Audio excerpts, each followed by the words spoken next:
Hi friends, I'm Michael Kingswood, and it's story time. It is Saturday, which means it's Story Saturday. We're getting back into the swing of things here, as we talked about last week. So, this week we are going to be obviously commencing another story. This week's story is a sci-fi novelette called Delphinus. I have decided to split it up into two parts because otherwise this entire podcast would take over an hour, and I want to keep it to about 30 minutes as best as I can. So that is what we're going to do today. We're going to cover the first part this week, and next week will be the second part. After next week, uncertain how story time is going to work for the rest of the month because, as I think I mentioned it before, I'm flying out of town across the country on the 17th. Going to help my friend bring his sailboat down the East Coast. It'll take a couple weeks to do that, so there will be a limited ability to record this sort of pre-recorded and edited for audio quality and other things podcast during that time. We'll probably put up videos and pictures from the trip on my various video channels just so you guys can be jealous. But from the second half of this month from the 17th of this month until the first weekend in November, I'm going to be out of pocket. So don't count on anything for a couple weeks there. Just fair warning. At least I'm not being a slacker. At least I have a better excuse than being a slacker. Anyway, so other things that are cool is today, as I'm recording this on Tuesday, we just released Kickstarter for 52 Stories in 2023 Volume 4, which those of you who know this channel know this is my ongoing project for the year, writing at least a story a week, in addition to everything else I do, and collecting those into bundles. As you know, those collections have previously been Kickstarted successfully. Volume 1's done, Volume 2's done, Volume 3's done, and so we're doing Volume 4 now. All the stories are written. So it's just a matter of funding and making things awesome at this point. So that is underway. michaelkingswood.com/52 in 23v4 will get you to the campaign page if you haven't already gone there. Go check it out, back it, tell your friends. More backers are better because it makes more money. And it means more people get to enjoy these great stories and show support to an independent writer, which is awesome. Okay, so let's get to the story for this week. I wrote this several years ago. Geez, probably almost 10 years ago now. But it's me, which means it's great, and you'll like it. So sit back and enjoy. I'll talk to you on the other end. Wind rushed past, ruffling his hair and roaring in his ears as Piter banked to the right. The instruments on the control console showed what he already knew. Altitude was decreasing rapidly, and there were no landing strip beacons within reception range. Not that he expected there to be any. As far as he knew, this particular world had never been colonized. He, and the huddled passengers behind him in the cargo compartment, was damned lucky the place even had a breathable atmosphere, so he wasn't about to complain. Except about the fact that the cussed cloud cover refused to break. 2,000 meters to the ground, and still there was nothing to see but pea soup in front of him, or to either side. A fine mess they were in. Just a couple hours ago, the cruise was everything he could have wanted for his honeymoon. A veritable paradise of spectacular stellar phenomenon, as the SS Hildebrand assumed orbit at the Lagrange point between Gamma Delphinus 6 and its third moon. The aurora there were legendary, among the most beautiful ever encountered, and the Hildebrand's bridal suites had specifically designed observation bubbles just for such an event. Making love with his new bride beneath the awesome display was everything they'd both dreamed it would be, and then it all went to hell. What happened to cripple the Hildebrand, Piter still couldn't say, but once the alarms started sounding, there had been a mad rush for the escape pods. The gravity field became erratic, making Stampede all the more chaotic, and he found himself, along with his bride and 5 others, watching helplessly as the last pod launched away from the ship. The pod was nowhere near full, but the panicked people on board had been unwilling to wait even the minute longer it would have taken Piter and the others to get there. Alone except for those others on a deserted vessel that was moving faster and faster into a death spiral around that third moon, Piter forced himself to bite back tears of frustration and despair, if only as a comfort to Shawnee. Then one of the other men suggested they try the cargo bays, and the group hurried further aft. In the third bay they found a small loading shuttle and crammed in. The only one with any flight experience, Piter was the logical choice to fly the thing. But 25 hours of flight training in a suborbital wingjet does not translate well into space flight. Once Piter got the shuttle out of the cargo bay and away from the Hildebrand, it was almost as though he had no control whatsoever. He knew roll, pitch, and yaw, not orbital mechanics. After several moments fighting with the controls, he finally discovered a computer autopilot feature and activated it. Things became much easier then. He found the controls to the sensor suite and keyed in a scan, then was unable to bite back a curse as the results came back. The third and fourth moons had atmospheres, but while the fourth's atmosphere was breathable, the third was little more than methane. The shuttle had just enough fuel to make it to the fourth moon, but that wasn't what evoked his curse. The escape pods from the Hildebrand, programmed only to head to the nearest landing area, were all descending onto the third moon and its deadly fumes. "My God, can't they override the programming?" asked one of the other refugees, a plump older lady with a kind smile, when Piter announced his discovery. "I don't think so," he replied, a lump in his throat as he watched helplessly. One by one, the escape pods vanished into the moon's cloudy atmosphere, and Piter found himself thanking his lucky stars that they'd been delayed by the gravity distortions. He at once felt a twinge of guilt at that thought, but suppressed it. What else should he be thinking? What else could he think? Shawnee was sitting in the co-pilot seat next to him. Tears in her eyes, she took his hand and squeezed it tight. Then a large explosion aboard the Hildebrand split the great ship into thirds, reminding Piter that there was still work to do. Refusing to think of the thousands of people who had just plunged to their doom on board devices that were supposed to save their lives, he turned his attention to the controls and keyed in what he hoped would be a course to the fourth moon. Taking a deep breath, he hit the execute button, then settled back to wait. To his amazed relief, over the next several minutes, the fourth moon got larger in the windshield. The computer beeped. Piter tapped the controls and a dialog window opened. 3 minutes to re-entry, he announced, after reading the data on the display screen. Immediately, the tension within the shuttle rose. They had all been through re-entry before, but always on larger space jets piloted by professionals. This was an altogether different experience. As the timer ticked down, Piter could feel the fear emanating from the others. As the one who was more or less in command at the moment, he tried his best to look calm. Glancing to his right, he could tell from the concern on her face that Shawnee wasn't fooled. He gave her hand another squeeze, and she managed a thin, tense grin. "Here we go," Piter murmured under his breath as the countdown timer reached 0.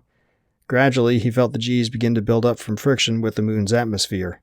A multi-hued cloud of plasma grew until it completely filled the windshield. The acceleration became greater. He heard the passengers groaning and knew he was joining them. It was much more intense than on any space jet he had ever been aboard. The ordeal went on for several minutes more, then the acceleration began to subside, and with it the plasma cloud. When Piter was finally able to push himself forward in the pilot's chair, the radar altimeter read 8,000 meters, though all that was visible was white-gray interior of a cloud. He took the controls again, switching off the computer guidance, and grimaced as the shuttle bucked through a pocket of turbulence. "Looks like we're through the worst of it," he announced, and heard a half-hearted cheer from those in the rear. Of course, they knew as well as he did that their troubles were far from over. He glanced at the altimeter again, 4,000 meters, still nothing to see but the cloud. Suddenly a large black object appeared directly ahead. Piter had barely time to register webbed wings, talons, and a gaping maw before the shuttle struck the beast, whatever it was.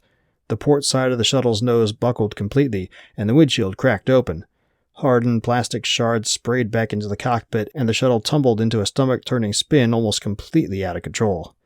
The roaring wind, sudden cold, screams from the passengers, and the shock from the impact rendered Piter unable to react for several seconds. He had only had the most basic instruction on stall and spin recovery in his training so far. Trying hard not to panic, he did what he remembered his instructor telling him to.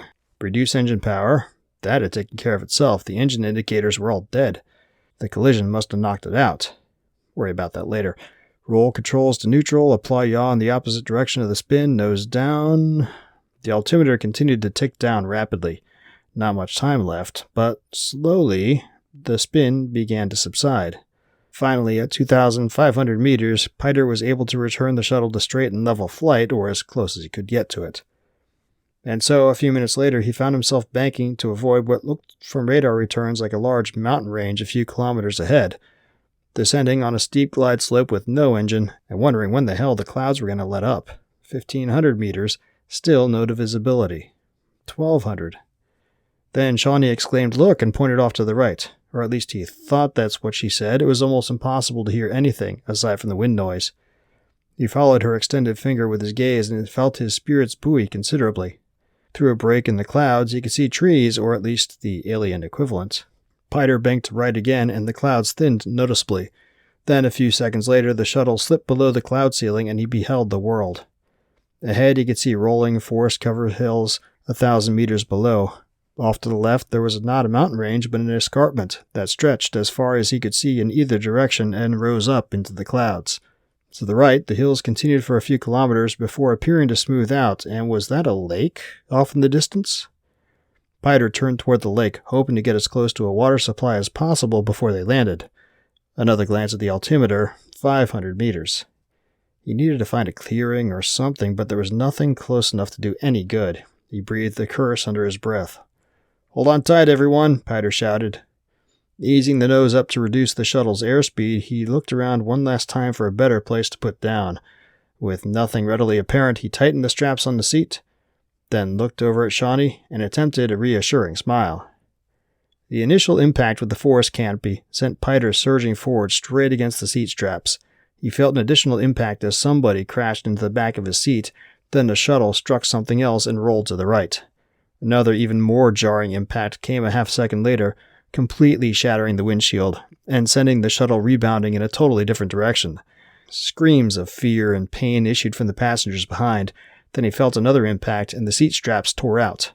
Piter saw stars for a second as his forehead struck the control panel, and then it all went black.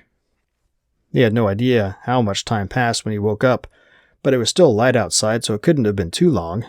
As he opened his eyes, all he could see was an amorphous blob directly ahead.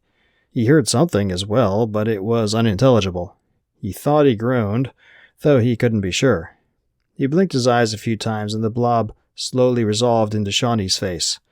Concern etched into her sweet features. She was leaning over him. Her lips moved, and he realized that the sound he was hearing was her voice. What was she saying? "Move." That made more sense. Obediently, he tried to sit up, and she pushed him back down again, shaking her head, but not before a wave of nausea swept over him. He almost retched, but was able to suppress the urge. "I said, don't try to move." Piter intended to nod, but instead found himself drifting off into unconsciousness again. When he woke next, it was dark out, though the flickering of a nearby fire provided some illumination and warmth. The side of his body closest to the flame was somewhat comfortable, but the night was extremely chilly. Suppressing a shiver, Piter raised his hand to look around, inwardly grimacing in anticipation of the expected nausea. But nausea didn't come to accompany his headache, a small mercy that he appreciated more than he would have thought. Emboldened, he propped himself up on his elbows and looked around. The scene around the fire was one of misery and controlled despair. Opposite where he lay, Piter could see the hulk of their shuttle. It was battered, barely recognizable for what it was, and unusable. Two people lay side by side next to the carcass of the shuttle. He thought they were asleep for a moment, then he realized their chests weren't moving. He recognized the old lady with a kind smile. The other corpse was a young man, barely more than a boy, with sandy hair and a face that could have been handsome or ugly. It was hard to tell, since his face was completely caved in. He must have slammed head first into something. With a shudder, Piter looked away from the corpses. A quarter of the way around the fire, his gaze found his wife. Shawnee stood talking with another man, older than both she and Piter by a good 10 years. The man was tall, with dark brown hair that was streaked with gray in several places, and a strong face. His bearing was that of a man who knew his own worth, and that it was great. Piter took him in at a glance, but he only had eyes for Shawnee. He chuckled inwardly at the cliché for a heartbeat, but the amusement at his own thoughts faded as he fully took in her condition. She looked like hell. Her left eye was black, as though she'd been in a fist fight. Her right shoulder was also bruised, and that arm was in a makeshift sling. Her pants were torn, and he saw a scabbed-over cut on her thigh, but she stood straight and tall, or as tall as her 1 meter 55 frame could manage. "Shawnee," he called, or rather he tried to. All that came out was a hoarse grunt, barely audible even to his own ears.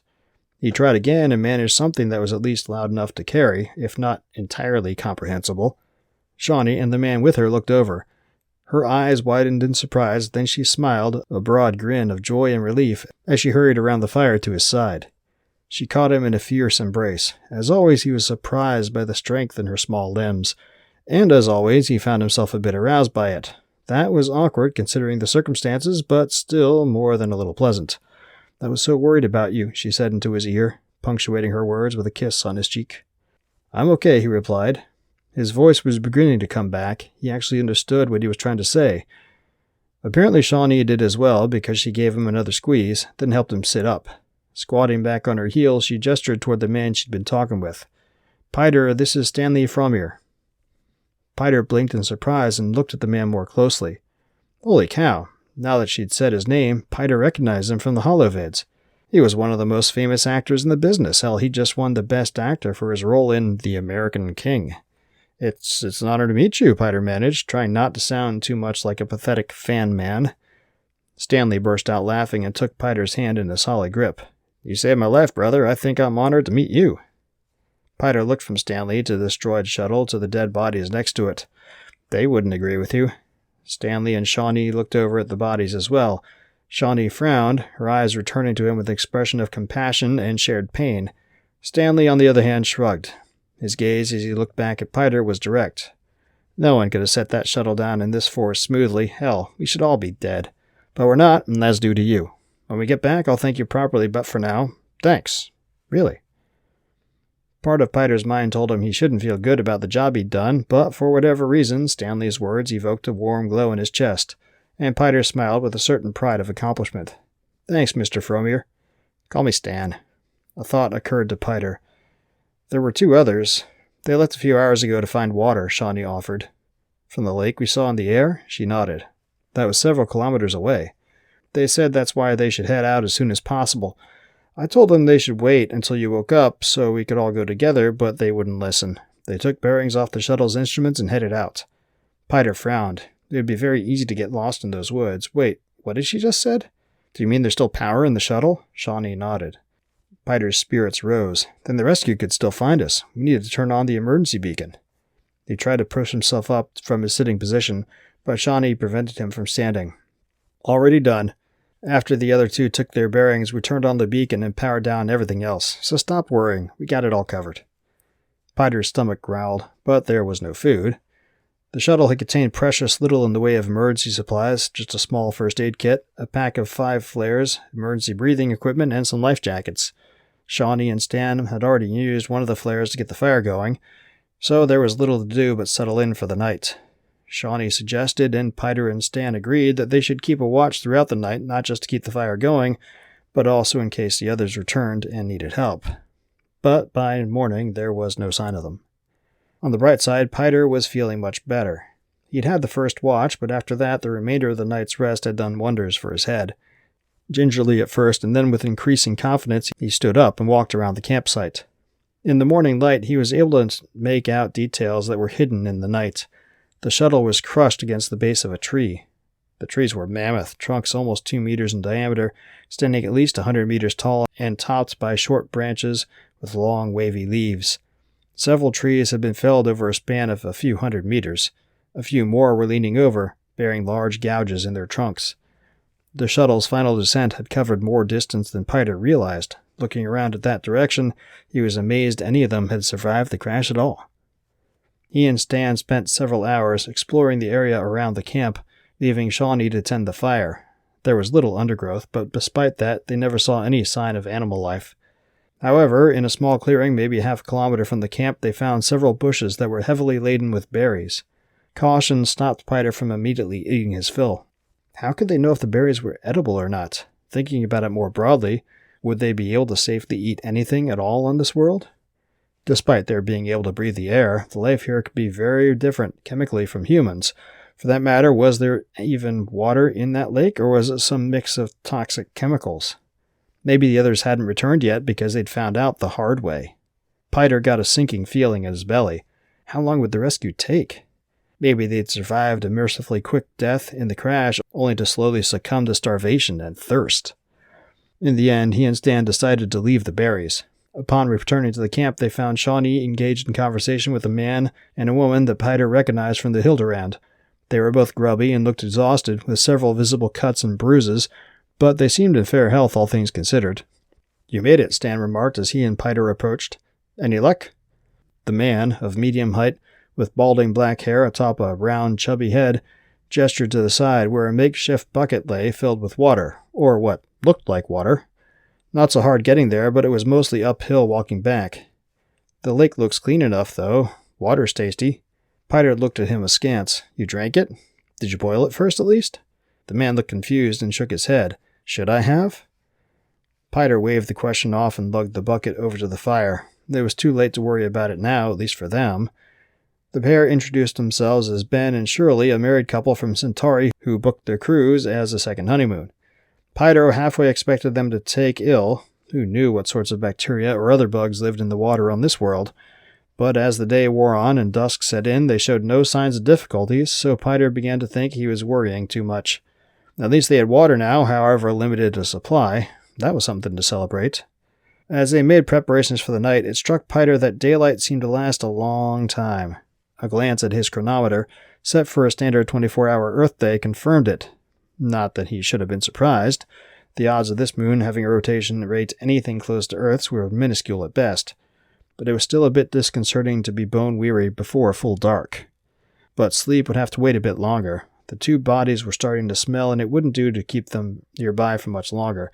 Besides possibly attracting animals, there was also the worry of disease. So the men dug a small pit about 50 meters away from the camp proper, using makeshift tools from the shuttle scraps. Then Stan and Piter dragged the bodies over. Ben offered to help, but half-heartedly. The revulsion on his face was plain, and he actually looked a little bit green, so they waved him away and managed on their own. Before settling in for the night, Piter went into the shuttle and switched on the instrument panel. By the indications, the beacon was still transmitting, but for how much longer? With a sigh, he powered the panel down and stepped back outside. There was nothing much to do but hope. Besides, those beacon transmissions contained their coordinates, so it wasn't like the beacon had to be on continuously for someone to find them.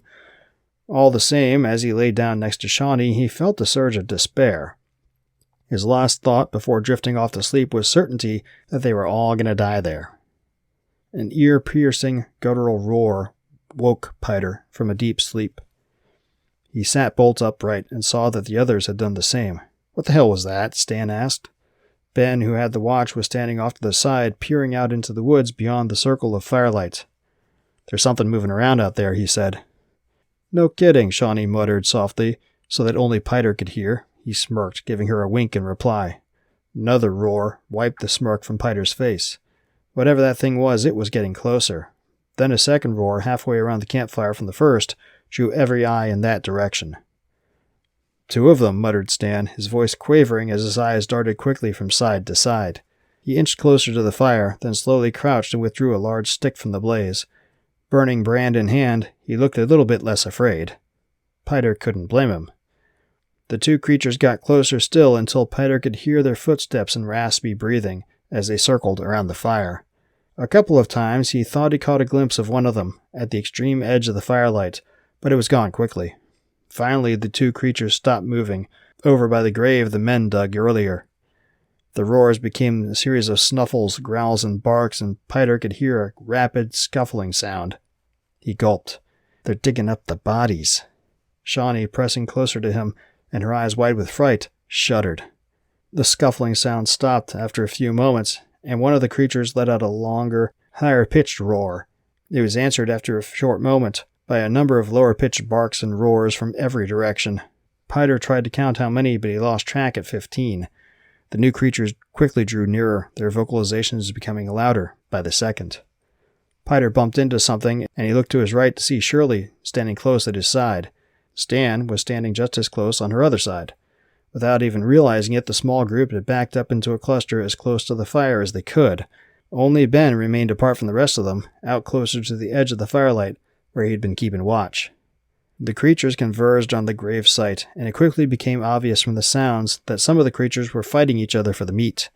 Barks and growls, shrieks of what Piter could only assume was frustration or pain, snapping noises. It became quite a cacophony for several long minutes. Then, silence. "Ben, come back to the fire," hissed Shirley. Ben gave a start, as though he had lost track of where he was until Shirley spoke. Then he turned around, a sheepish expression on his face, and took a step back toward the group next to the fire. Something big and black leapt from the shadows beyond the firelight and landed on Ben's back. Piter heard himself crying out in shock, echoing the others around him as clawed limbs dug into Ben's shoulders. Ben stumbled forward, screaming in a mixture of surprise and pain. He grasped at the claws, trying in vain to dislodge them, and fell to his knees. A head with a long muzzle and sharp teeth appeared over Ben's shoulder and bit into the side of his neck. He cried out again and grabbed at it. Then, heaving his torso forward, he pulled the creature by the head, dislodging it from himself and hurling it toward Piter and the others. They all dove out of the way to the side, and the creature bounced past them and into the fire. It screamed as the flames ignited its flesh and squirmed and thrashed wildly. Piter pushed himself backwards away from the burning beast. He watched, horrified and fascinated, as the creature kicked out its last breath, scattering the burning wood in the process. Pushing himself back to his feet, Piter turned toward Ben and saw him resting on his hands and knees, breath coming in quick heaves. Shirley was at his side, concern etched on her face and tears streaming from her eyes as she grabbed him in a fierce embrace, heedless of the blood seeping from his wounds and staining her clothes. Stan and Shawnee were on their feet as well, wearing stunned and terrified expressions that Piter knew he mirrored. "What the f—" Stan's words caught in his throat as more shadowy creatures became visible around the camp. "Oh shit," he breathed. Piter grabbed the burning stick, tossed from the fire by the creatures thrashing near his feet. Brandishing it like a club, he turned around and saw more shapes on the other side of the camp as well. Frantic, he looked to the side and saw more shapes. They were trapped. The light from the fire, dissipated now as the fuel had been scattered, was dimming rapidly. The crouching creatures advanced steadily as the circle of firelight grew smaller. From all sides, Piter could hear raspy breathing. He could all but see salivating tongues licking over the creature's teeth in anticipation of the kill. "The shuttle!" Shawnee's exclamation made Piter's head whip around toward the mangled remains of the spacecraft.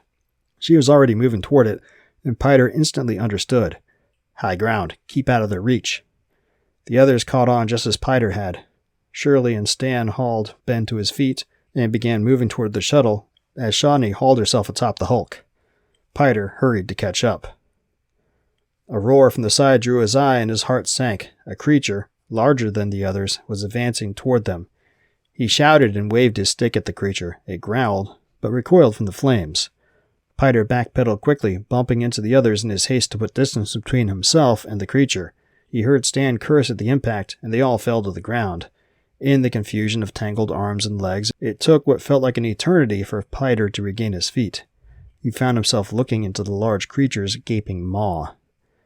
Screaming a terrified denial, Piter leapt backwards. His back struck the side of the shuttle with a solid thud, sending pain lancing through him as something dug into his lower back near his left kidney. Ahead of him, Stan and Shirley were only just getting to their feet, and Ben was still on his knees. The larger creature lunged forward, its teeth sinking into the flesh of Ben's ankle. He screamed, pain and terror contorting his features as the creature pulled him backwards, away from the shuttle. Shirley screamed a throaty denial and grasped at Ben's hands, but the creature pulled him from her clutches, and she fell to the ground. Stan charged forward, striking the creature with his own burning stick. It hit the creature on the head solidly, snapping the stick in two. The creature recoiled, dropping Ben's leg as the flames and the impact drove it back. But two more smaller creatures darted in, jaws snapping at Stan, who had to leap backwards to avoid being bitten.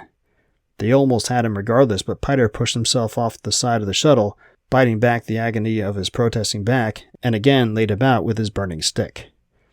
"Help me!" cried Ben, his voice pitched high in agony and mortal terror, as the larger creature, out of Piter's reach again, bit him in the leg. Piter watched helplessly for a moment as Ben, his fingers digging ruts in the earth as he desperately scrabbled at the dirt to try to arrest his movement, was dragged further and further away. But then it was all Piter could do to keep the two smaller creatures away from himself. Frantically striking first right, then left, he found himself backing up inexorably, barely managing to keep from being bitten. His back struck the side of the shuttle again. It flashed through his head that this was the end. And then he was being lifted off his feet. Hands grabbing him under the armpits from above lifted him up toward the roof of the shuttle an instant before the creatures leapt at him again. He felt a tug on his boot and looked down to see one of the creatures dangling from it by its teeth for a moment. Then it lost its grip, and Stan and Shawnee hauled him the rest of the way up. Shirley was up there as well. Her eyes were wide, her jaw slack in an expression of mind-numbed horror and inconsolable pain. Below, Ben thrashed desperately, his screams becoming more and more shrill. The larger creature dropped him, not far from where the first creature's corpse lay, and backed away. The smaller creatures darted in. Stan grabbed Shirley by the shoulders and forced her head into his chest. Clutching her close, Piter heard him say, "Don't look," into her ear. Then Ben's screams and pleas turned into a long, drawn-out shriek of utmost agony as he was completely covered by the smaller creatures. Ben's death cry seemed to last forever before it finally ended in a pathetic gurgle and the sickening crunch of jaws snapping against bone. Piter's stomach heaved, and he found himself retching. Long heaves that brought up nothing from his empty stomach. It only lasted for a moment, but it felt like forever before the heaves subsided. When he'd gotten control again, he slid over and held Shawnee close. She was weeping, then he realized that he was as well. To be continued next week. Kind of a dark way to end it, but that seems like the best way. First, it's about halfway through the story. Second of all, end on a downer. Finish on an upper or a real downer. We'll find out next week. If you liked this story, definitely come back. Finish it up. But between now and then, why don't you go buy it, right? Or buy some of my other books. Best place to do that is at michaelkingswood.com/store. That goes directly to my company's web store, and you can get all of my books in any format you want for the most part. There's a couple that the audiobooks are up elsewhere that aren't up there yet, I think. Actually, the only audiobook that's not there yet that's up elsewhere is Stories from the Great Challenge, which is the other thing I wanted to talk to you about. It was on previous story times here for the last year, we were reading the stories from all those. It took a little bit of time to compile all the recordings that I used over the year and get them all bundled up, but it is out there now. The audiobook of Stories from the Great Challenge. It's not up on Audible yet, but you can find it on Apple, and you can find it on Kobo and a few other places where great audiobooks are sold. You'll shortly find it on the my company page as well. So go, if you liked all these readings. It's like more than 20 hours of short fiction from the last year. So you can go check that out. That'll be awesome. That'll be up on michaelkingswood.com/store shortly. It's currently up on the other retailers, which you can get to through michaelkingswood.com/books2read, the number 2. That will take you to a handy dandy universal book aggregator site thing where you can click on an individual title and it'll take you to show you links of all the different stores you can go to find it, and you can pick your favorite store. That's the way to go. Well, it's not the way to go. The best way to go is to come directly to michaelkingswood.com/store. But if you can't bring yourself to do that, the other retailers are fine. I just get less money that way. Okay, what else is going on? Well, we mentioned the Kickstarter. Make sure you go back to Kickstarter. It is live now. It's off to a start. I mean, I've gotten a few backers in as I record this. More are going to swing in the next few hours as people get off work and get their other things done. Generally get a good reception from at the start of these things. So anticipate we will meet the first funding goal pretty quick, as we usually do, and then move on to stretch goals. Stretch goals are fun.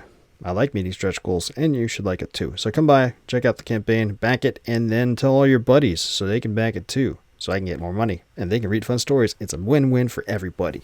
Isn't that great? What else to talk about? I think that's about it.